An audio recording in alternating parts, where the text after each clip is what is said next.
இந்த ஆன்லைன் சர்வீஸ்ல கலந்து கொண்டிருக்கிறவங்க ஒவ்வொருத்தரும் என் தேவனாகிய கர்த்தர் ஆசீர்வதிப்பாராக. அன்பான கர்த்தருடைய பிள்ளைங்களே, இந்த வேளையில உங்களுக்காக நான் தேவனுடைய வார்த்தையை சொல்லப் போகிறேன். ஒரு மனுஷனுக்கு ஒரு வலி, ஒரு வேதனை இருந்தா, அந்த மனுஷங்க என்ன பண்ணுவாங்க தெரியுங்களா? அந்த வலி, அந்த வேதனை தாங்க முடியாம அவங்க வாயில ஏதாகல ஒரு வார்த்தை வரும். தவறி பல வார்த்தைகள வந்துடும். இப்ப பாருங்களேன், அநேக பேர் பொறுமைசாலிங்களா இருப்பாங்க. யார் என்ன சொன்னாலும் சகிக்கிற தன்மை இருக்கும். ஆனா அவங்களுக்குன்ட்டு ஒரு வலி வரும்பொழுது, ஒரு வேதனை வரும்பொழுது, அவங்க ஆட்டோமேட்டிக்கா என்ன பண்ணிடுவாங்க தெரியுங்களா? அவங்க பழி வாங்க ஆரம்பிச்சுடுவாங்க. யார் மேலலாம் கோபம் இருக்குதோ, அந்த கோபத்த அவங்க வெளிப்படுத்தி காட்டிடுவாங்க. அது மட்டும் இல்ல, அவங்க வாய்க்கு வர்றதெல்லாம் அவங்க என்ன பண்ணிடுவாங்க? பேசிடுவாங்க.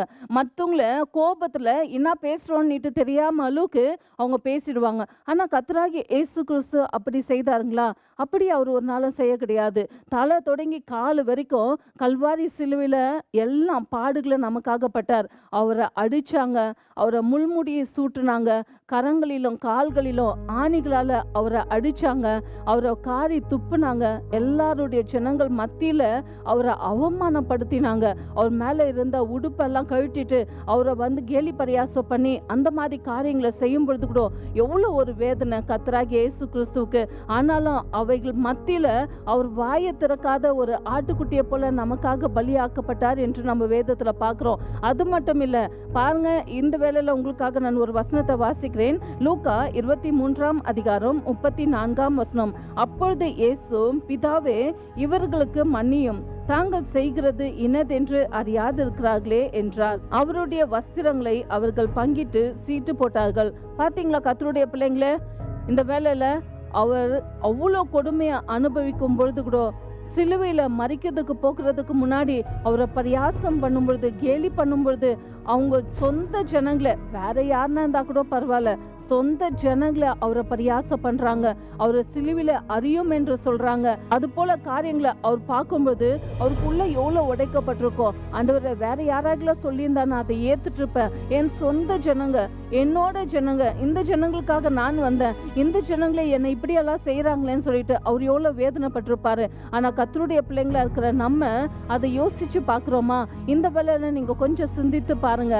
நீங்க தேவனுக்காக உபவாசம் எடுக்கிறது நல்லது, தேவனுடைய பாதத்துல ஜெபிக்கிறது நல்லது.